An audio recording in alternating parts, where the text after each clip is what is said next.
Oh, we're back on the debrief. It's Dave O'Neill here. We're still in Queensland, in Cleveland. Redlands with Fiona O'Loughlin now. Pete's gone. It's the next morning. And we're driving out of the badly named Comfort Inn. Yes. As I said on stage, if you've been in a mud hut in Afghanistan for 4 years, that's comfort, that joint. But for anyone living in a normal house, that's not comfort. That's not comfort. No way. It's a bit like there's a convenience store down the road that was not open. Yeah, that's not convenient. It's not convenient. And there was no breakfast. No breakfast. Wow. So I had to walk to a bakery at 6:30. So did I. Yeah, you went to a better one than me. I went to a real old school Aussie one where you go, this will be all right. But it wasn't all right. Oh, no, I went to it's Cleveland. It's Cleveland, which is sort of on the... I'll put the windscreen wipers on. We don't need them. It's near Brisbane on the river. But we did the Redland Arts Centre last night, me, you and Peter Rosethorn. Yes. And you tour a lot with Pete, don't you? Yeah, we've been touring Ron and Brenda, the two characters we came up with in the jungle. And it was really funny. The first time we did the show, I said to Pete, what are we gonna do? Like, yeah, it's all good to say, we'll just talk about the jungle. Yeah. He said, Fiona, it doesn't matter. I couldn't work out what he meant. And he said, it doesn't matter. He said, 500 people have come to see these two half-baked characters that they watched come out of a reality TV show. Yeah. He said, it doesn't matter what we do, they're retarded. Yeah. And he loves using the retarded word, Pete. Does he? He does. He said it last night. On stage? No, he said you asked him if he was were retarded. Yeah, I like the word. I like the word too, but I am retarded. If you look at people get really upset with the word retarded. And Nick Cody said to me, he said, you're the only person who can get away with saying retarded. I'm like, am I? Well, here's the thing. The meaning of the word retarded is what I am. I am a bit retarded. Like fire retarded. Like they use it in fire. Well, fire I've retarded. got brain damage. Oh, you've got brain damage, I've have got you? a bit of frontal lobe. I knocked off a few bloody cells. Don't You're worry drinking about that. and also your coma. And the coma, yeah. I've got, I had to sit in a specialist office and put all these bricks together. It's like when my mum did an Alzheimer's test and she's 82 and she got the Prime Minister wrong, and Dad's like, well, bloody, who knows who the Prime Minister is? Your dad said. Yeah, he's going to the doctor. But we've had like 8 in the last 2 years. Like she said it was Abbott when it was, ScoMo or something like that. Like, that could change in a week, couldn't it? I know, it's just like, they're crazy. Yeah, so you're like basically a representative. Well, yeah, I am. It's like I can do fat jokes. Exactly. I can certainly do retarded jokes. Because you're like... I don't go one day without losing something. It's not a big problem. It's just expensive. Yeah, I know. Well, we went to your motel room and you didn't leave anything behind. It's nice having someone looking after me there, the helper. We all need a helper, though. That's good. We've all left stuff in motel rooms. It's no good. Oh. In that motel, I left my soul. I think it's still there. The Comfort Inn. I remember the most annoying thing I've left in a hotel was one boot. Oh. Oh, beautiful boots. And I just left one of them. One boot. I love it. So we did the Redland Arts Centre last night. I've already spoken to Pete, and you were there briefly, but you had stuff going on, and I thought, because it was a big theatre. A big theatre. And I thought, this is going to be easy. Like this, and because I'd already done a gig that day, like a bloke's lunch, like with 350 blokes, and they're harder, because you got to hit them hard, and they haven't paid to get in. They're sitting on round tables in a function right, so you centre. were like me last night. So we're just going to. Oh, it's going to be a dream. This, yeah. Yeah, I thought I could just relax. I didn't take my foot off the gas once. And I could tell when I walked out by the amount of clapping I got, I reckon. Yeah. I mean, they were nice, but they're sort of like, oh, yeah. They never became one. No, I reckon you're right. You know when you got to round But them Pete up? had us led to believe that it was amazing out there. I think Pete had a few Pete's beers. retarded. No, he had 2 beers and a gin and tonic. Gin. And he was being silly at the bloody sound check at 6. Right. I've got no time for drunks, Dave, as you know. Yeah, you've got a low tolerance level, as we've Very said low before. tolerance level for that level of unprofessionality. That's not even a word. but it's before 8 o'clock, so I don't care. Anyway, it went fine. It's not before. It's No, before. it didn't go fine because my mic cut out. Oh, yeah, I didn't know your So mic cut I out. was having exactly the same gig as you. Like, they're laughing okay, but they never had to round them up for every laugh. Yeah. People were saying how he walked out into the crowd and stuff. I couldn't see how he did that. He goes, oh, yeah, there's bits where you can walk out. I think he's drunk and he just wandered in the audience. He's like his legs are like he's long and lanky. Oh, it was fun anyway. But when my mic went dead, right in the middle, it could not have buggered up. Couldn't have gone worse. But and look, at least they're very attentive though. They're quite old though. That's what when the lights came up. Yeah, they were quite old. And then we find out that they absolutely loved it. Oh yeah, because Sue, the lovely lady who works in the theatre, said she stands in the foyer. She's in her words, I'm like a beacon, and I just stand there waiting for people to complain. Or she said they were all complimentary. They loved it.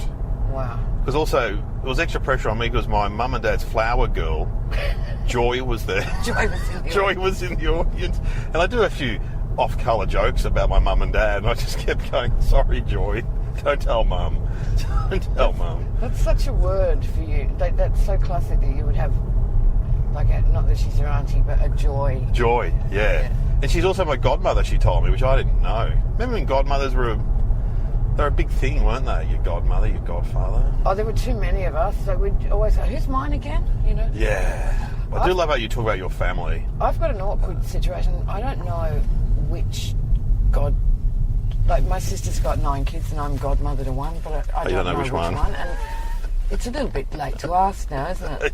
Yes. The youngest, just one of them. The oldest is 30. Oh dear. Well, in big families, surely they just stop doing that now, godmothers and godfathers. They've stopped doing big families now. Yeah, they stopped doing the Catholics. It was mainly Catholics that had... Catholics in our street always had 8 kids. And we had 4, because we were Church of England. Oh, you were Church of England? Yeah, not a Catholic, yeah. Hung over with a lot of You are Catholic so kids. Catholic for a non-Catholic. Oh, really? Yeah. I don't have any guilt, though. I've got none of that guilt that Catholics have. It's toxic guilt. Yeah. I've got it. Well, my dad used to say, you can go with as many Catholic girls as you like, but never marry one.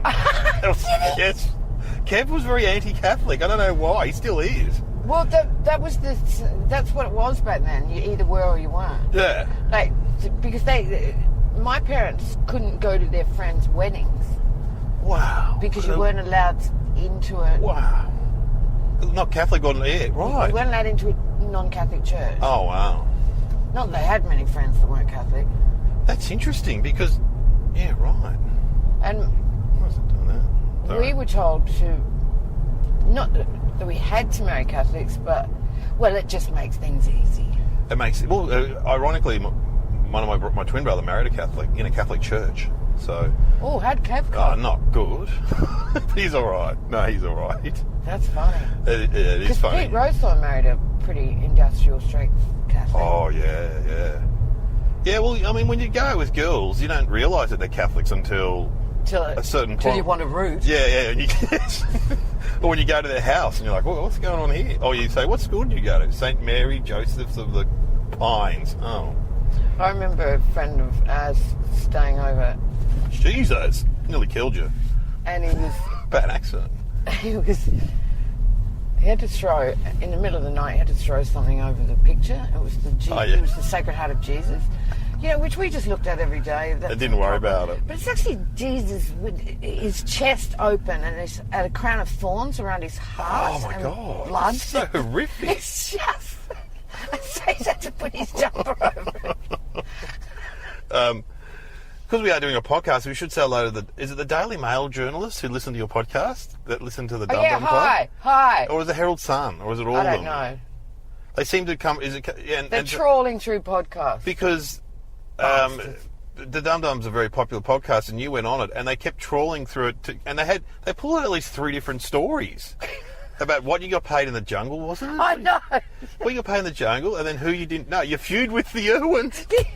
Well, it's not a feud. And we're in Queensland. Oh my God, it's a wonder Bob didn't turn up with a snake and attack you. Oh, Their poor grandfather. He's in the paper today. Oh, what's wrong with him? Now, what's going on there?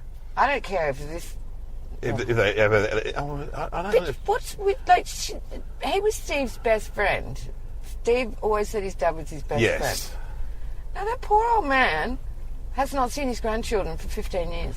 Wow. So that's a fallout with Terry. Yes, there's a fallout with Terry. They're very closed-mouthed about what went down. I can't stand this, celebrities, when they... And so he's not seen Bindi or... Not seen these two grandchildren. Well, has he not got a TV? Turn on your TV, Grandad Irwin. They're on there. So that's sad, he's though. in the paper begging to get an invite to the wedding, which he thinks he won't.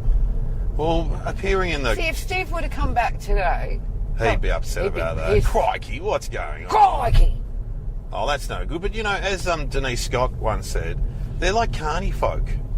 Yeah. That, you know, in the old days, they'd be travelling around in a wagon showing off their animals and stuff. And so there'd be a bearded lady as well and a little man from Africa. Bearded lady, that would have been me. God, I got hairy in the jungle. You got hair in the jungle? Well, my age women, you know, I've got hair everywhere but the roof of my mouth, you know, and I got a bit bushy in the jungle. Oh, well, you're in the jungle, though. There's no waxing in the jungle. No waxing. No waxing. No mirrors. How long ago was it now? Was it 2 years? 2 years, I guess. Yeah, Yeah. there's been 2 since then, or 1. No, only 1 since then. I didn't realise you were in with John Edwards, because that was when you were talking about that last night. That's hilarious. Yeah. And Peter was saying he was just trying to get Paul Barrel talking about Diana. Yeah. Someone with a D. There's somebody with a D. What a charlatan. There's Peter, and he goes, "Yep, my Uncle Don died." Uncle Don, yeah. No, shut up. Not Shut you. up, not you. Did you know who he was? Because Peter Yeah, didn't know because who I was obsessed with him. I used to heckle him from my couch. He was on after Oprah, and I couldn't stand him, but I'd never miss an episode. And so I was ready for him, because I think it's all bullshit. It is. Well, that's comics. We know. You can cold read people. Yeah. You can look at people and go, oh, you know, I reckon you're like a tradesman because you've got a short sleeve shirt on, you got a tan. Yeah. I often pick out cops because they've got a certain Do you? look. Yeah, I did it the other day. I've done it twice in the last 6 months. I go, I reckon you're a cop. Because they've got short hair. And see, most guys in sales or tradies, they don't have that kind of nice hair, like really groomed. Yeah. Short hair. It's not really the era for groomed short hair. Is it? Yeah, and they also sit up quite straight, cops. It's interesting.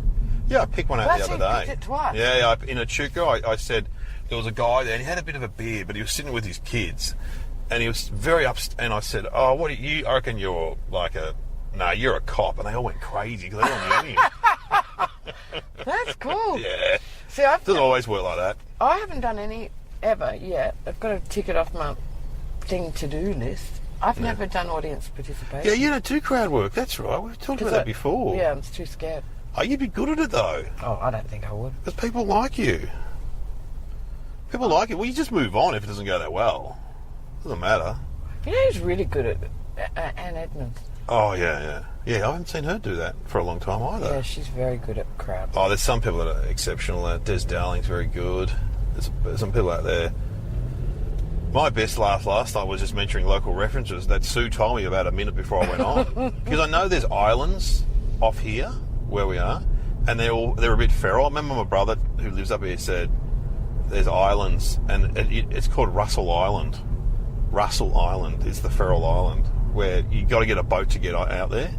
And I said, oh, is it... What, and they're just filled with, like criminals and, druggies? Yeah, druggies and stuff. Wow.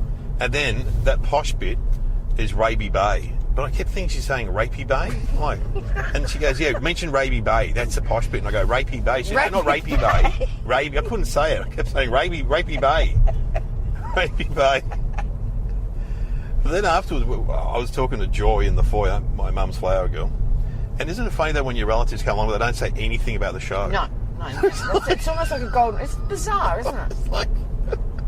Not even, oh, that was good. No. It's like, oh, good to see you. But this couple came up and they said... How old was Joy? Oh, yeah, we were trying to work that out, weren't we? Because... Yeah. And I said to Joy, Fiona said you could almost be 70, Joy. Because it's mum's flower girl. Yeah. She was a teenager in the 60s. did She was tell almost you? 70, she Oh. said. Yeah, so we were close. You were close. Right. You were close. But this couple came up and said, we last saw you in 1997 when you toured with Eric Bana. No way. Yes. And the woman goes, it was one of our first dates. Do you remember that, Eric? Yeah, He's yeah. in the back seat. Eric's in Hollywood. I used to sleep. And now they're married with 2 kids. How funny is that? That's crazy. Oh, I've probably had some of the same jokes too, I reckon. Was Eric a good stand-up? Oh, he's great. He was great. So he would do stand-up. No, I would go on first, and these people saw me at a Callanvale or something like that, like a bit of a rougher southern suburb of Brisbane, and there's just all plastic chairs. And I would go on and do like 20 minutes, 25. We'd bring on Eric, he'd do stand-up. Then we'd have a break. I'd go back on, and then he'd come on as Poiter and do like a... Oh, Poiter. Yeah, and interview someone from the crowd. And So if you were to go to LA or something, would you look him up? Yeah. We hung out with him once in LA when I did radio. It was a while ago. 15 years ago, me, Kate and Hughes went up and met up with him and his wife because they were living there for a while when he was doing a movie or something. Let me guess, did he marry a really hot girl? Yeah, Rebecca, the former Channel 7 publicist. No. Yeah, she's a lovely woman. Yeah, lovely. Yeah, she's very attractive. Very nice. I reckon he's had work done. Eric's had work done. Yeah. I'm going to ask him. I speak to him about once a year. I'm having dinner with him soon. Because we all worked on his sketch show and we all get together once every year. That's so cool. Does he speak in an Australian accent still? Yeah. He lives in Melbourne. Does he? Yeah, and he just goes to... So he did that what's it called? Dirty John. That was brilliant. That was brilliant. And so he just goes and lives over there for 3 months. How cool. And so he just lives a quiet... Yeah, and he's got teenagers. So he's got like kids in sort of VCE level. So he's got and he's very footy and family and cars. That's his focus, Eric. So. Oh, that's cool. Yeah. So he doesn't want to... If you're sort of at that level, you don't have to move to Hollywood. There's no point.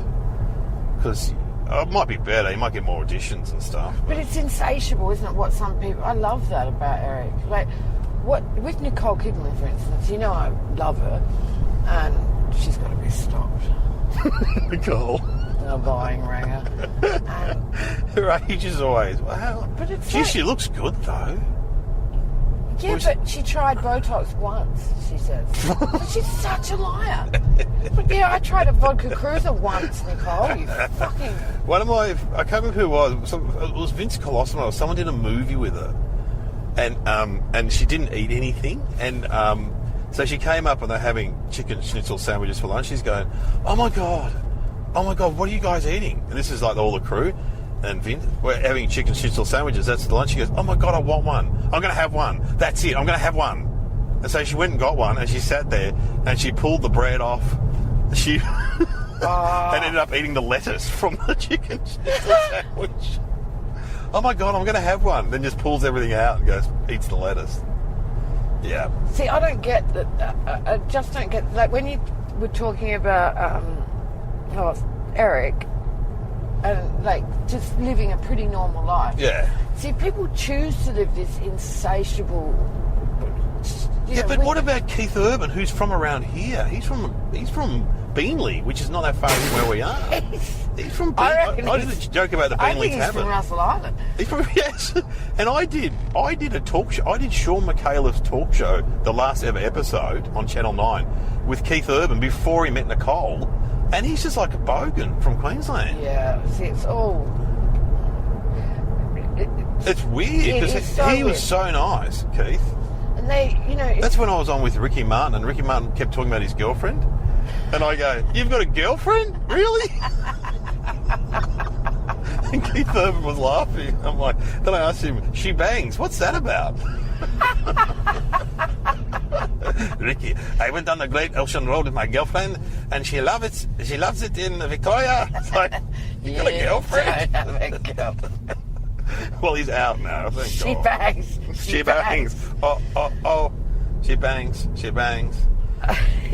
Oh, boy. Anyway. Yeah, Keith needs to stop stealing his haircuts from my hardworking lesbian friends. Yeah, Keith. But that's all just so... The way they drape themselves over each other. The subtext there is... We're so in love. No one's... You know, it's just not real. No one... Like, Cupid fucks off Yeah. after that long. Yeah, true. But do you ever have this almighty desire to pass your wife? No. Oh, we've been down the together street. 30 years. No. So that's all a put on. I mean, I'm sure you pat your wife, but I mean, in front of Oh, people, not a lot. it's just... We've been together 30 It's years. the first thing No to go, kissing. isn't it? No kissing. No kissing. No kissing. Are you just being revolting? Get away from me. Oh, boy. But I want to know who's looking after the kids. Wow, they'd have nannies and stuff. But that's... Honestly, she makes so many movies. I know. Doesn't And stop. series, TV series. TV series. And look, we've done the occasional... They take a long time. There's a lot of sitting around and waiting. And Keith's the biggest touring country singer in the world. But, you know, she outsourced someone else's womb to have the second I one. know. Like, she lost her first two to that... Are we starting a feud with Nicole Kidman? Can I get in on the feud? I always found her very attractive, Nicole, ever since BMX Bandits. When she had that mongoose between her legs. doing jumps. Look, she infuriates me. But intrigues you. Yeah, I'm obsessed. Yeah. But when she won 2 Emmys or whatever it was, and she said she'll give them to her girls. She's so glad she got 2 of them because she's got 2 girls. What are they going to do with them? It will make up for all the sacrifices they have to make for her to live her dream. It's like children don't make sacrifices. Yeah, that's really forced interesting. upon them. That's true. Oh, they'd be like poor little rich kids. But there's no primary caregiver. I reckon Keith. It doesn't matter if Nicole works or he works, but somebody should look after the kids. That's true. I agree. That's true. Maybe it's Bourbon Urban. Maybe Keith's out there. No, he's always on tour. Yeah, and then he'd probably be in his shed with his guitars and, Daddy, what's going on? And also, I don't know anyone on earth. No, have you ever met anyone whose second lot of children have never met the first lot of children? Oh, they never met the... They've never met. Wow. They've got to get there with Grandpa Irwin, talk about their issues, about the lack of I might meetings start going up on. a charity to reunite all Rich these kids. broken rich children. A house, like Ronald McDonald House, where they can get together. Because that shits me too, that she's banging on about, you know, with Little Lies, you know, so much has got, Big Little Lies, so much is going towards charity? domestic violence or whatever. She's shone a light on it. I'm like, well, that's emotional fucking abuse, I think. Yeah. You know, that child they adopted, no one should let their kids be adopted out by celebrities. Yeah. Because it ends badly. It's not good. Remember, you know the Darryl Lee family? Have you heard that story? Did you see that No, Australian story? tell me, I love So it. the Darryl Lee family, the chocolate, they had like a lot of kids, and they would adopt a child the same age as the kids. A playmate. And they made it very clear from the start that you're not getting any money. And she also had a PA... Who, the adopted mum. ones? Yeah, the adopted ones aren't getting any money. They weren't getting as much money as the... And also, she had a PA system in her house where she would read books at night to them. So she had speakers in their rooms. What a great idea. She sounds brilliant. Yes. All right, kids. My kids all had a foster twin, but only for about 6 months each. Yeah, that's a bit different. Yeah, they did an Australian story on it. It's fascinating stuff. Oh, I gotta watch that. Yeah, it must be somewhere. The Darryl Lee family. When you're having your Rocky Road next, think about it, everyone. How many people. kids did they have? Oh, yeah, 5 or 6, I think. It's quite a few. And But they just were so busy with their Rocky Road and chocolate-covered bullets that they just couldn't raise the kids, so they just adopted a child the same age. I used to turn my nose up at Darryl Lee because it was on the other corner in Adelaide of Hagues. Yeah, well, Hague's Stick it chocolate up is... your arse, yeah. Darryl Lee. Yeah, what are you doing? I'm going Hagues. You're a pretender. Well, we're on the podcast, and I should ask you the questions then, because, you know, we're almost at the airport. So what went well with the gig? Oh, what went well? Pete's spot. Pete at the start. He was smashing it. No, I You got him in the end, I got though. him. Yeah, I really got him, and so that worked. What didn't go well? The mic. The mic, and then it just took so long for it to come back. And Well, that's then I my- went and got the second mic, and that didn't work. And then I yelled out to the PA going, because I can't think on my feet like you can, and I just went, is there anything I can do? And some woman yelled out, project! Don't you love it? Yeah. That's my next question that organisational hazards have got in the way. Well, I think that's one. They got in the way. And how can we do better next time? How can we do better next time? I think it all comes back to the accommodation. Yes. The Comfort Inn. The Comfort Inn. I'm still laughing about that place. I'm pretty sure families were living There there. were stains on the carpet. Yeah, like it was like Looked like the murder It's like scene. poverty, kind of. I don't know. It's weird. Well, Fiona, thanks for coming on the podcast, and we hope to see Well, you didn't give me much choice. You gave me a lift to the I know. airport. Too bad. Turned it on. I just turned it on. You're like, oh. Thanks Oh, for coming onto my podcast. Okay, I'll just get out here in the highway. Thank you. Well, I just want to get featured in the Daily Mail, the Herald Sun. I think I've given you enough hate. Yeah. The Nicole Kidman. Fiona O'Loughlin. Pick it up. War. Nicole Kidman. Nicole Kidman. Thanks, Fiona. Do a little game, then drive back with the chat. It's called the Debrief. It's called the Debrief. It's called the Debrief.